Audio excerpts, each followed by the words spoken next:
Yes, continuation po. Yun nga po pinag-uusapan natin. When we put our children under discipline, it will be somewhat painful, hard, and unpleasant to them. But uh, later on,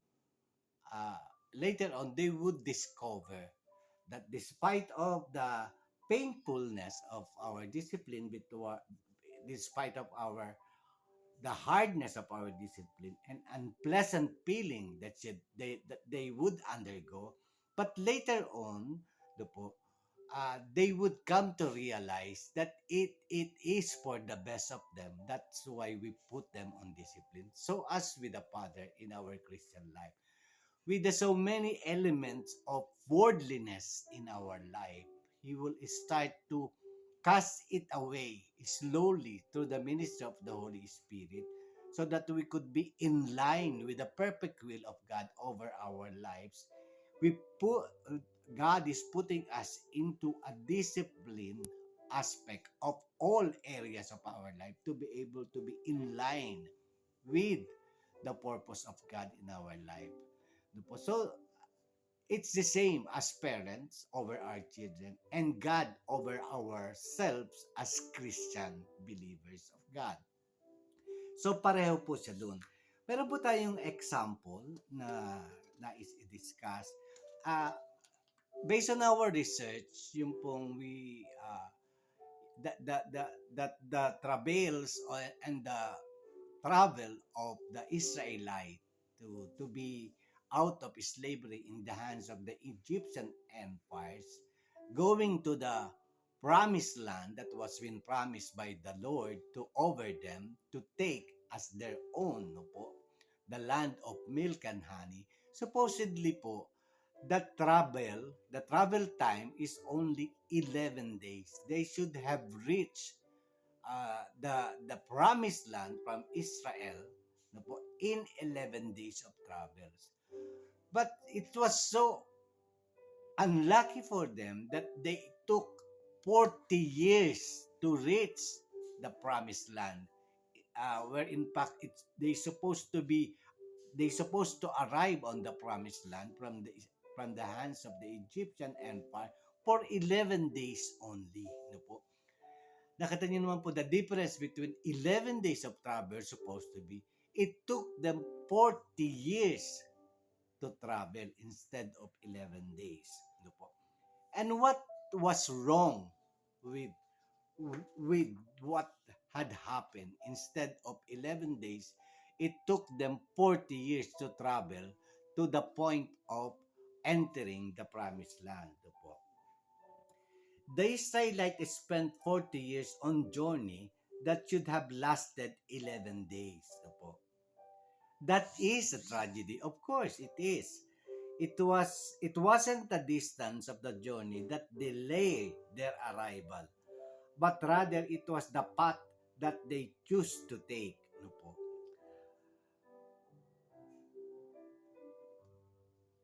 Psalm 78 reflects upon remembers the story of the Israelites from the time of their deliverance from slavery in Egypt to their hopeful days in the midst of King David's reign. In Psalm 78, read that God brought them out of Egypt, led them through the Red Sea, guided them by cloud and fire, and gave them water to drink and food to eat, which is essentially saying that God gave them life. And yet, they keep on sinning. The reason why they took them 40 years instead of 11 years, because even that they have experienced the glory of God providing them everything that they need to survive, no po, to survive, no po. And yet the the the Israelites keep on sinning. They complained a lot. They did not trust God. They rebelled against God and they did not remember Him, His ways, or His presence over their lives in the desert. Ano po?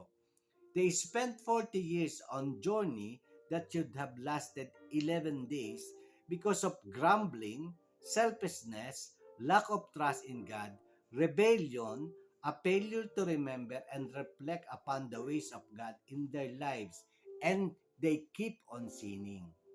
They spent 40 years on a journey that should have lasted 11 days. No? So makita po natin dito sa story ng Israelite, no po, that their obedience is the reason why they have traveled the desert for 40 years instead of 11 years. It's the same way, no po. God will going to put us into travel into some challenges over our lives or into some areas of our darkened areas of our life as Christian.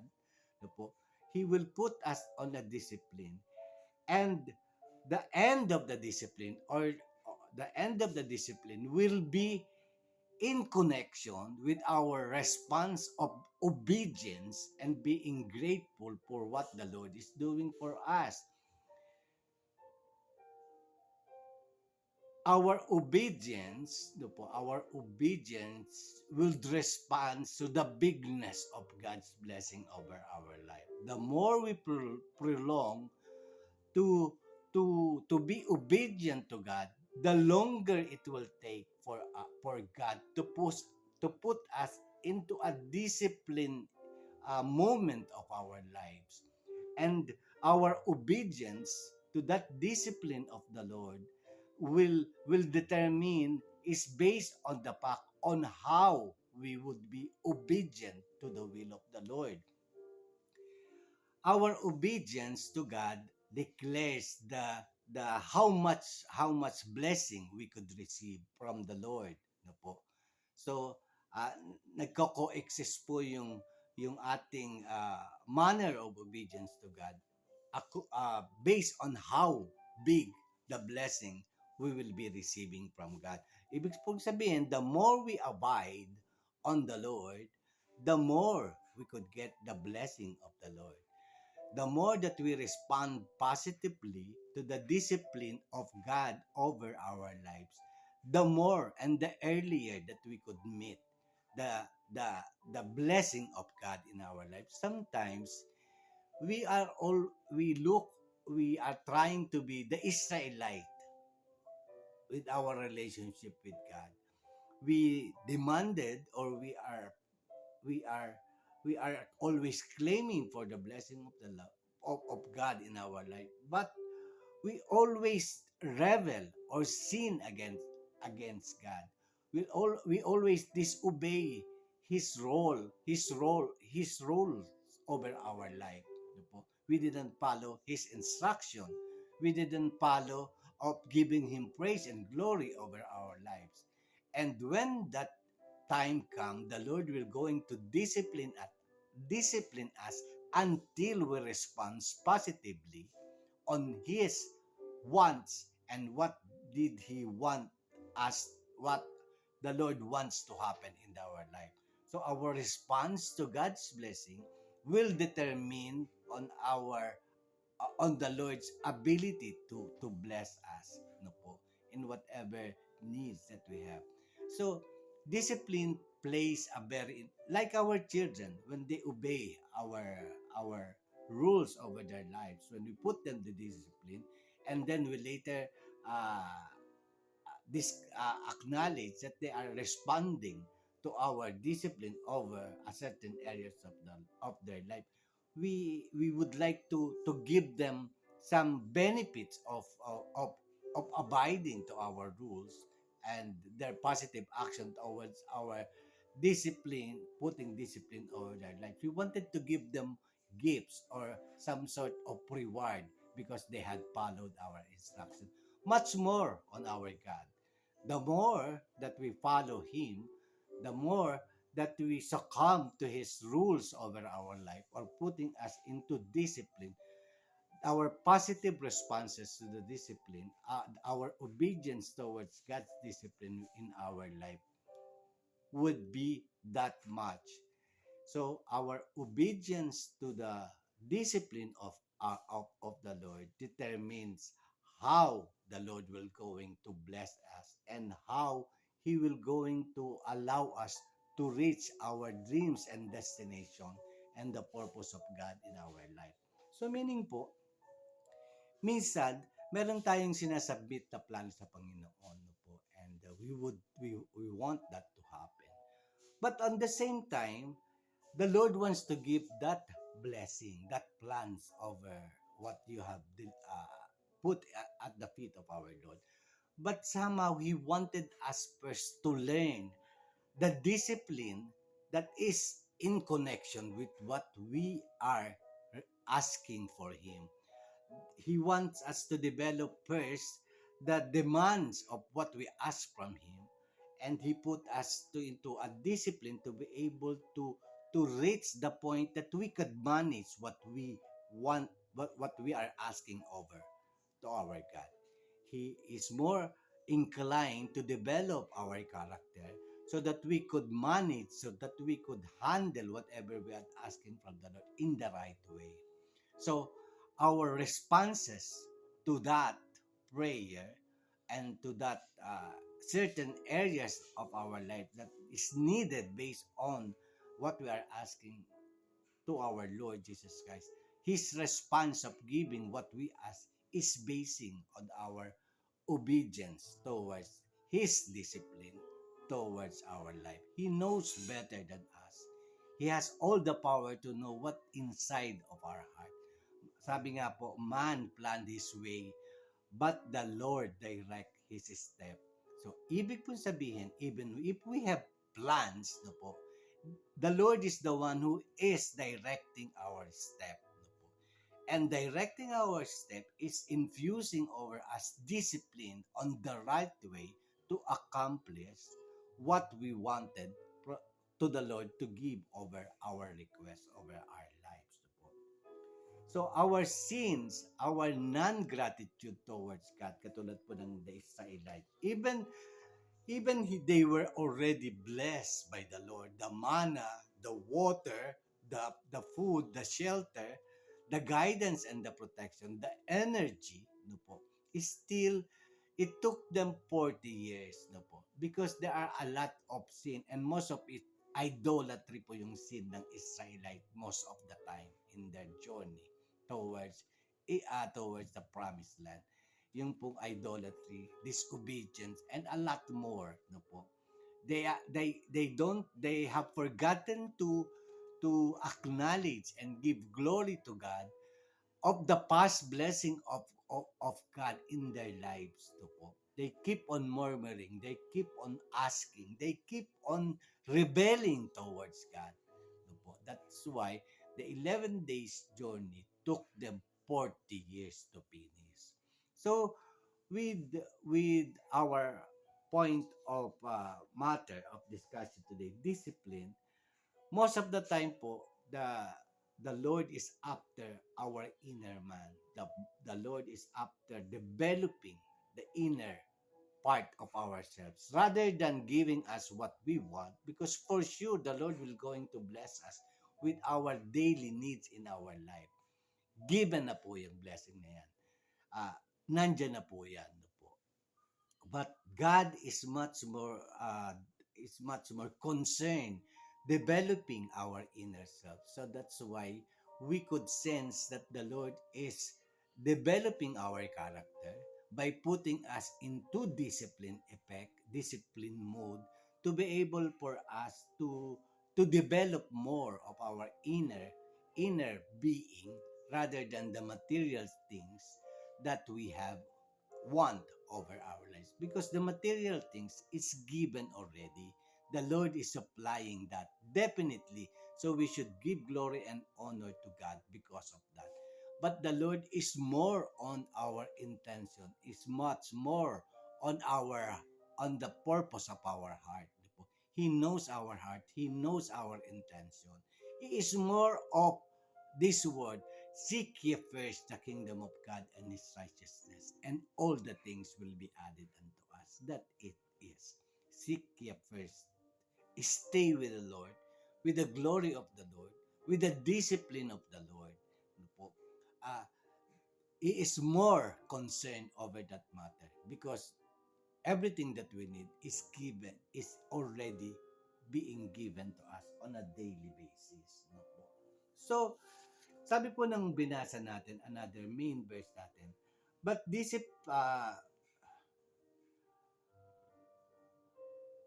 whoever loves discipline loves knowledge, but he who hates reproof is stupid.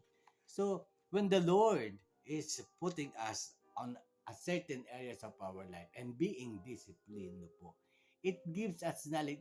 Definitely po, it would. It would give us knowledge and wisdom. Knowing the truth from what is wrong and knowing what is right from what is wrong is already a knowledge, a wisdom in our life that we could use in our daily decision making in life. So if we lack uh, the right and the wrong decision over our life, the Lord will going to put us on a discipline to be able to develop our point of knowledge and wisdom towards what is right and what is wrong over our life. It is the same with our children. We will keep on disciplining our children for them to know which is right and which is wrong over their lives. So our Lord is putting us on the same scenario to be able to develop the wisdom and the knowledge to choose between what is right and what is wrong. But he who hates reproof is stupid. So anybody that the Lord is putting on discipline but is rejecting it is a stupid person. Why would you not be a stupid if you are rejecting the reproof of God or the teaching of God towards our life, putting us into a manner of discipline over our certain areas of our life that needs to be improved. No po? And again, sabi po nga, ito nga po yung sabi ng Proverbs chapter 3 verse 11 to 12. My son, do not despise the Lord's discipline or be weary for his reproof. For the Lord reproves him whom he loves, as a father, the son in whom he delights. So yung pong discipline na yan is a display of God's love toward us. So yung yung disciplining and teaching us what is right and wrong and putting us to discipline is a sign of God's love toward us. Eh bakit naman po hindi? Because yung pong discipline niya is putting us on the right direction of our life. And because He loves us, He gave His life towards us. So it is important for the Lord to put us into discipline in certain areas of our life to be in perfect compliance with the will of God towards our life. This is the same intention that we have over our children. We want our children to be in the best position of their life, in a secured position of their life.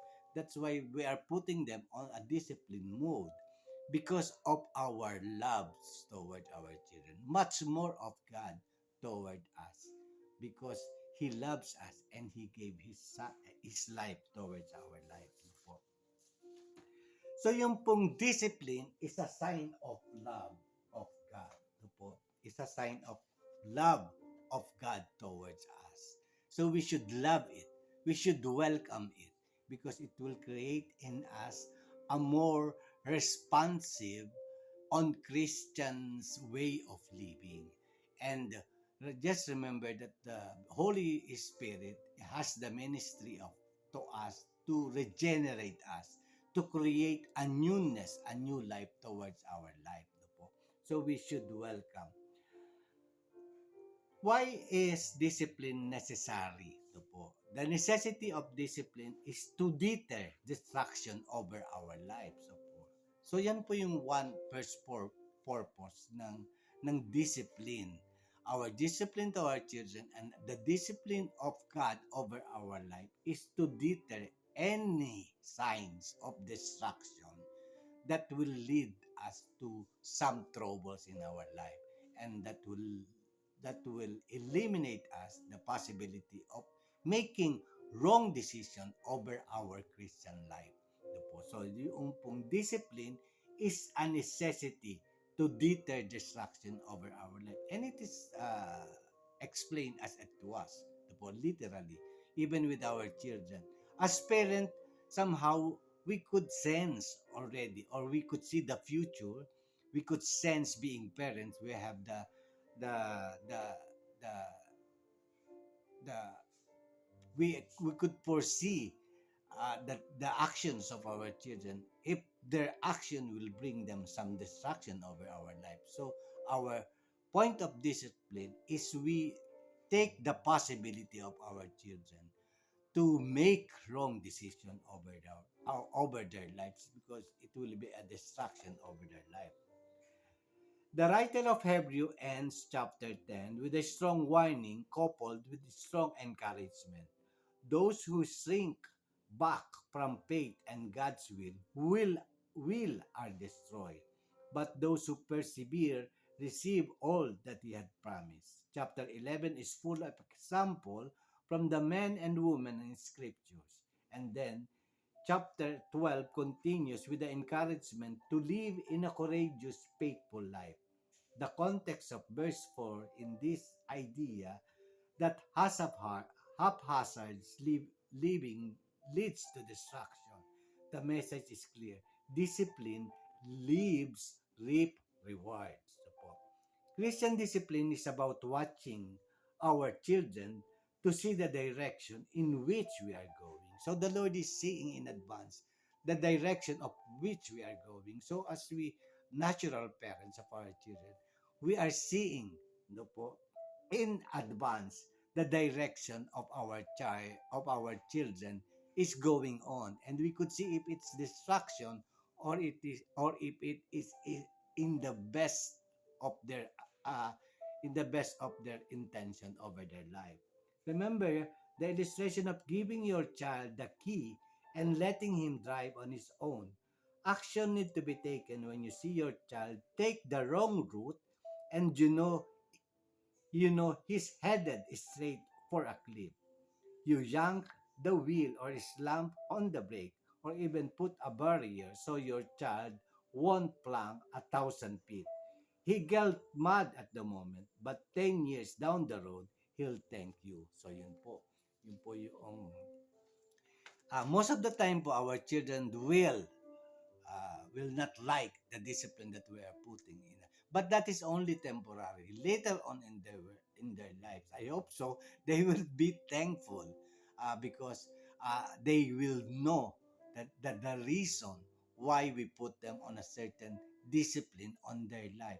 So as with the Father, when the Lord put us into a certain discipline of our life, after some times, we would know that is the best way, or that is the best discipline that the Lord had put in our life, because it put us put us into the right direction of God's will over our life.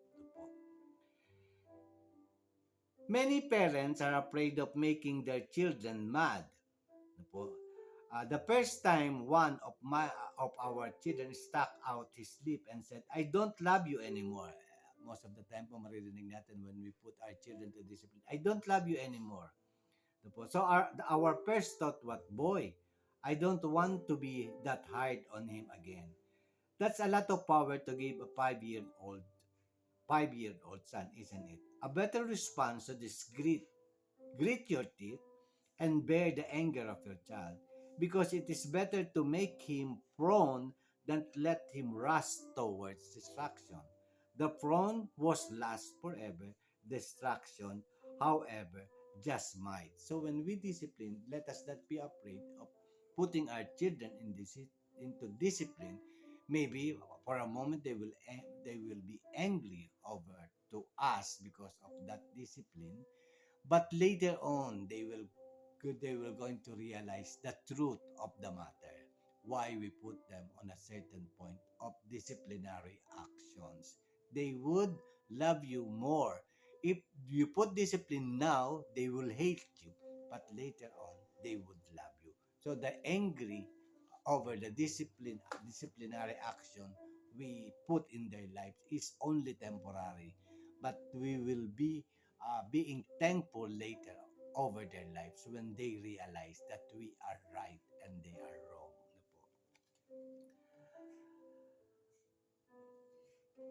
Discipline is an expression of love. Opo.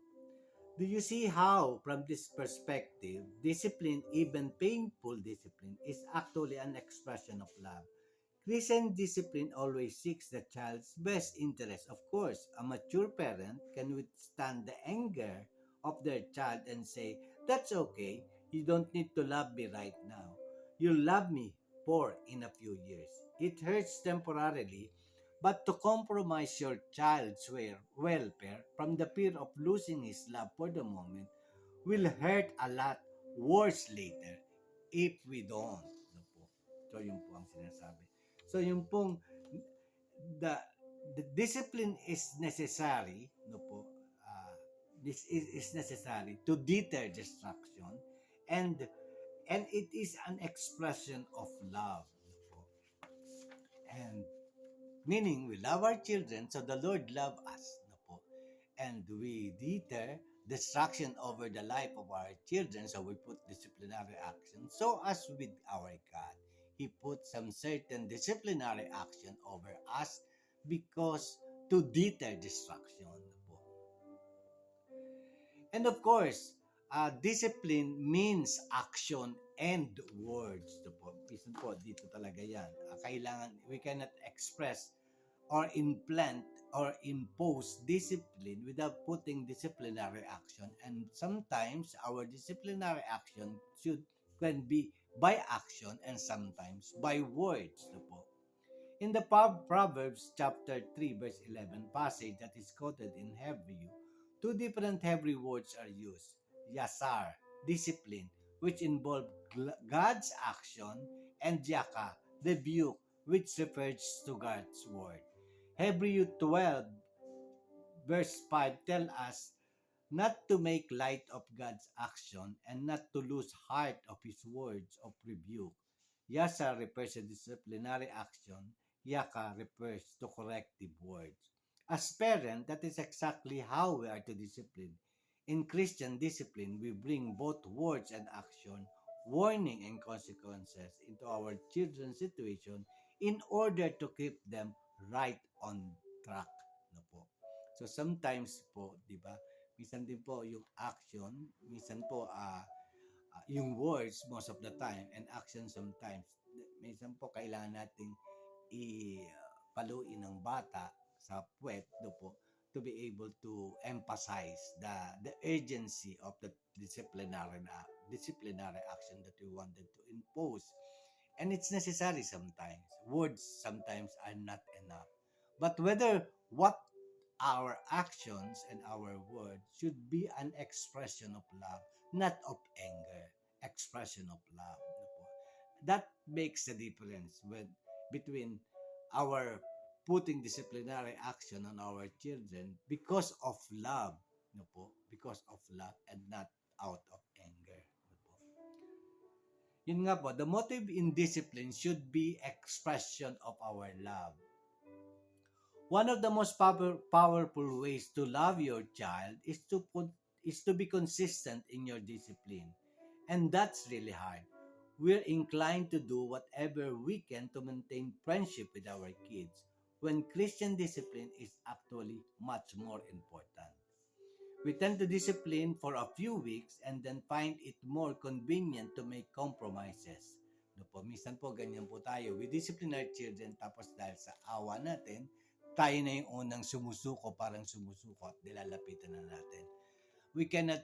We should be consistent in our disciplinary action, no po, para po ma-impose po sa isipan ng ating mga anak at sa puso nila kung ano po talaga ang dapat. Let us not come at once when we put our children into discipline and they become angry to us.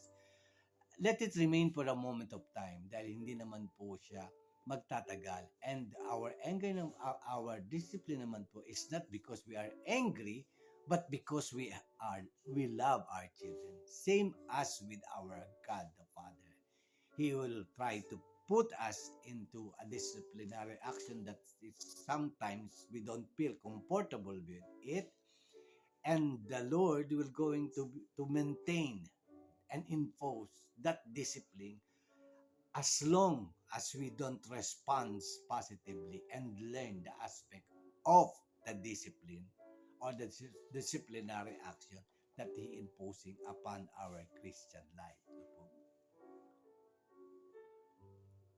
And number four po, the goal of discipline is to teach obedience. No po. Yan po. Number one po ito sa Panginoon. The goal of discipline is to the goal of discipline is to teach obedience. Obedience, when we put our sons and daughters into disciplinary action, no po, it will only stop when they responded obediently or in obedience or in positive response on the reason why we put them on disciplinary action. And sometimes because they responded positively, we love them because we love them. We we give them gifts and token because they have responded positively over the disciplinary action that we implemented upon them. The same with our Father. With our Father, the Lord will always response bigger than our obedience. God loves our being obedience to Him. Even we come into the point of hardship, even we come to the point of pains, even we come to the point of our own strength, but when we follow the will of God over our lives, our obedience to Him is more important, and He will give us the so many desire of our life. But we have to come into the process of and trust the Lord that whatever come into our lives, there is a deeper purpose, not only the material things that we want the Lord to give us, but He is more important on developing the character inside of us. He is more important on that because whatever characteristic that He instill over us, we could all bring that to heaven. That is why He is more important on our. It is more important to God the development of our character, the development of our inner self, rather than the material blessing that He is given upon us. Because what we learn from the inside, we could carry into heaven because it has an eternal value. Yan po.